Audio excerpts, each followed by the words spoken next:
अस्सलाम वालेकुम। तो मेरा नाम है मोहम्मद शारिक और आज हम देखने वाले हैं यहाँ पर डॉक्टर जाकिर नाइक और पंडित अनिरुद्धाचार्य की एक वीडियो, जिसमें यहाँ पर पंडित अनिरुद्धाचार्य ने बताया कि जो ये अभी के टाइम में मतलब अगर एक बंदे ने क्वेश्चन किया था कि उसकी जो बेटी है उनकी तबीयत काफ़ी ख़राब है और वो काफ़ी सालों से परेशान है, तो उन्होंने कहा कि ये सारे पुनर्जन्म के पाप है। तो अब देखते हैं इस पर डॉक्टर जाकिर नाइक साहब ने क्या आंसर दिया। तो चलिए वीडियो शुरू करते हैं। गुरुजी, जैसे मेरी बच्ची बीमार है, साक्षी शर्मा उसका नाम है। हाँ 4 साल से वो बेड पर है गुरुजी। जी। और ना खाती है ना पीती है, सारे दिन बेड पर ही रहती है। क्यों ऐसी है वो?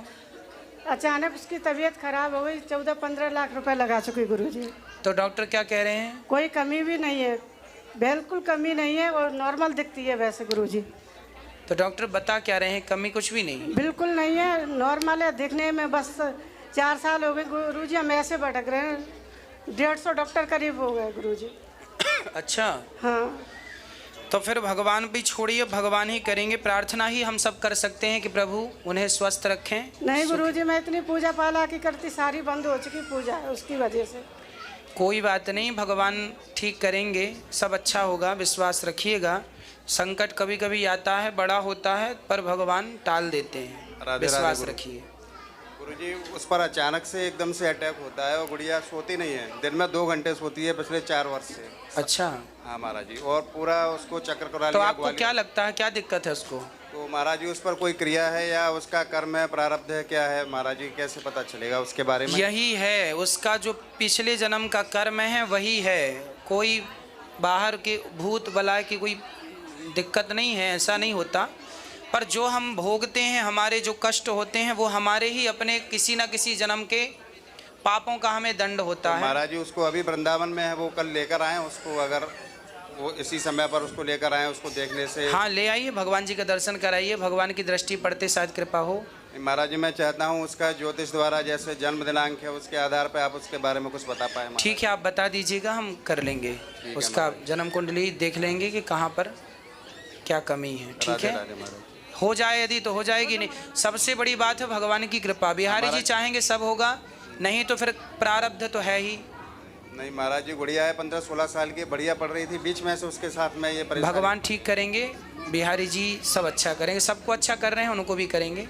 अभी मुरैना से आए हुए महाराज जी, एक महीने से यहीं पर हैं। खुश रहिए, बिहारी जी सब अच्छा करेंगे। श्री राधे राधे। डॉक्टर जाकिर नाइक साहब, मेरे शरीर का, मेरे जिस्म का दिया गया नाम सुनता है डॉक्टर जाकिर नाइक साहब का। मैंने कुरान शरीफ भी पढ़ी है, बाइबिल भी पढ़ी है और वेदवाद की थोड़ा सा अध्ययन किया है। मैंने कुरान में सारी बातें अच्छी पाई हैं, किंतु एक बात मेरी समझ में अभी तक नहीं आई है। ये हिंदूवादी जो कहते हैं कि जन्म होता है, और कुरान में एक बात आती है कि मुर्दे जिंदे किए जाएंगे। ये 2 बात मेरी समझ में अभी तक नहीं आई है। हिंदू तकवा कहता है, उन्होंने देखा कि जन्मवाद के जन्म होता है, मैंने डिस्कवरी चैनल में भी ये चीज़ें देखी हैं। और दूसरा कि आखिर में कुरान में कि मुर्दे जिंदे किए जाएंगे।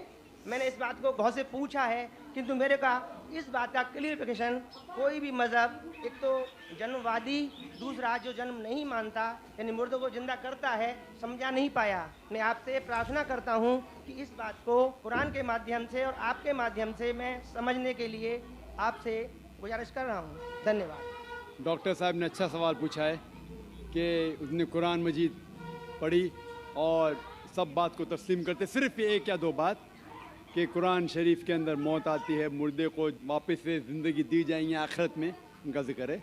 और हिंदू लोग ये मानते हैं कि पुनर्जन्म में, और वो डिस्कवरी चैनल पे देखे कि पुनर्जन्म होता है।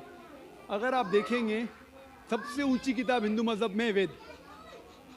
अगर आप पढ़ेंगे पुनर की मानी क्या, पुनर संस्कृत में मतलब नेक्स्ट, अगेन, वापस से, और एक पुनर के मानी नेक्स्ट। तो पुनर्जन्म मतलब नेक्स्ट जिंदगी और एक जिंदगी। अगर आप कुरान शरीफ पढ़ेंगे, कई आयतें हैं कि अल्लाह सुब्हाना व तआला ने आपको ज़िंदगी दी, पहले आप थे नहीं, फिर ज़िंदगी दी, इस धरती पे आए, फिर आपको मौत देंगे, फिर आखिरत में उठाया जाएगा। आप जो कर रहे मुर्दों को जान दी जाएंगे आखिरत में, ये हम मानते हैं कि एक बार हम इस धरती पे आते, नेक्स्ट लाइफ इज आखिरत। उसी तरीके से वेद में भी जिक्र है अबाउट पुनर्जन्म, नेक्स्ट लाइफ, सेम हूबहू जिस तरीके से कुरान में लिखा हुआ है। लेकिन आम हिंदू मज़हब के जो गुरु है, स्वामी हैं, इन लोग जब ये जानने लगे, एक उनको कठिनाई पेश आई, वो देखने लगे कि कई इंसान जब पैदा होते हैं with congenital defects, heart problem, heart defects, limb problem, कोई अमीर पैदा होता है, कोई गरीब पैदा होता है, तो भगवान ही कैनॉट बी अनजस्ट। भगवान अनजस्ट नहीं हो सकता है कि कोई इंसान को हेल्दी पैदा करता है सेहत के साथ, कोई इंसान को कंजेनाइटल दिल की बीमारी से पैदा करता है, कोई इंसान को अमीर घर में पैदा करता है, कोई इंसान को गरीब घर में। तो भगवान अनजस्ट नहीं हो सकता है, ना इंसाफ नहीं हो सकता। तो ये जो स्वामी लोग हैं, इन लोग ने एक नई चीज़ निकाली, संस्कारा। हिंदू मजहब में कहते संस्कारा, जो इंग्लिश में कहते हैं cycle of birth and rebirth, transmigration of soul. अंग्रेजी में कहते ट्रांसमाइग्रेशन ऑफ सोल, क्योंकि आप डॉक्टर हैं, आप जानते होंगे।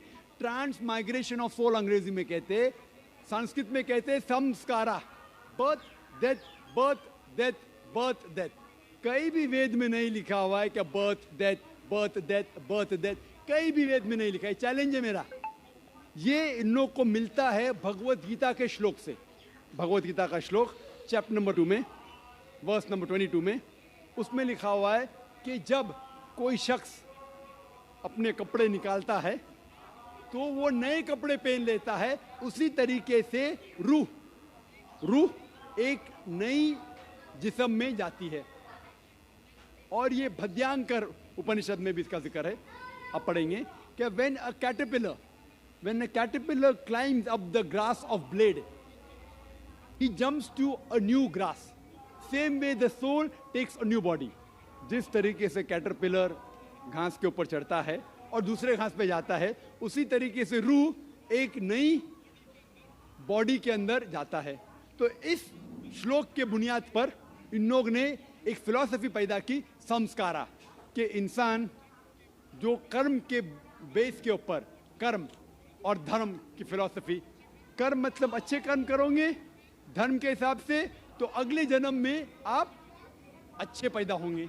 अगर आपके कर्म बुरे होंगे तो अगले जन्म में आप हो सकता है कि लूला पैदा होंगे या लंगड़ा पैदा होंगे। और जो कहते हैं कि आप इंसान 7 बार बनेंगे, ये कौन कहता है? वेद नहीं कहती, ये स्वामी जी लोग कहते हैं। कोई वेद में कहीं लिखा नहीं है, क्योंकि उनको ये नहीं कह सकते थे कि इंसान क्यों गरीब पैदा होता है, क्यों अपाहिज पैदा होता है। उनकी सोच कम थी, इसीलिए नई फिलॉसफी लेके आए, ट्रांसमाइग्रेशन ऑफ सोल। आप तो डॉक्टर है, मैं भी डॉक्टर हूँ। आपने कहीं मेडिकल साइंस बुक में पढ़ा हुआ है कि इंसान इस दुनिया में जन्म लेता है? कभी नहीं। क्या फिजियोलॉजी में पढ़ा, क्या एनाटॉमी में पढ़ा? अगर ये साइंटिफिक फैक्ट होता था तो हम मेडिकल कॉलेज में पढ़ते थे कि इंसान नए जन्म लेता है। हम कभी भी नहीं पढ़े। इससे ये साबित होता है कि साइंस इसको तस्लीम ही नहीं करती। जो आप कह रहे डिस्कवरी चैनल में देखा, जो आप कह रहे हैं, अगर ये हक होता था तो हमारे साइंटिफिक बुक में भी ये लिखा होता। तो ये कहना कि साइंटिफिक प्रूफ है कि हम जन्म लेते हैं, बिल्कुल गलत है। इस्लाम जो इसका जवाब देता है वो है कि इस्लाम तस्लीम करता है कि अल्लाह सुब्हानहू व तआला कुछ लोग को अपाहिज पैदा करता है, कुछ लोग को अच्छी सेहत देता है, कुछ को गरीब, कुछ को अमीर। इसकी वजह है कि अल्लाह ताला फरमाते हैं सूरह मुल्क में, सूरा नंबर 67 आयत नंबर 2 में, अल्लज़ी खलक़ल मौत वल हयाता, अल्लाह सुब्हानहू व तआला ने मौत और ज़िंदगी बनाई ताकि आप लोग को जांच सके, आप लोग का इम्तिहान ले सके, आप लोगों में से कुछ लोग अच्छे हैं। ये जांच पड़ताल करने के लिए ये ज़िंदगी हमारे लिए इम्तिहान है। और अल्लाह ताला फरमाते हैं सूरह अनफाल में, सूरा नंबर 8 आयत नंबर 28 में, कि आपके बच्चे और आपकी जायदाद आपके लिए फितना है। आपकी जायदाद और आपके बच्चे आपके लिए एक टेस्ट है, आपके लिए इम्तिहान है। अल्लाह ताला कुछ लोग को गरीब घर में पैदा करता है, कुछ लोग को अमीर। जो लोग अमीर है उनके लिए इम्तिहान है कि वो ज़कात देते क्या नहीं।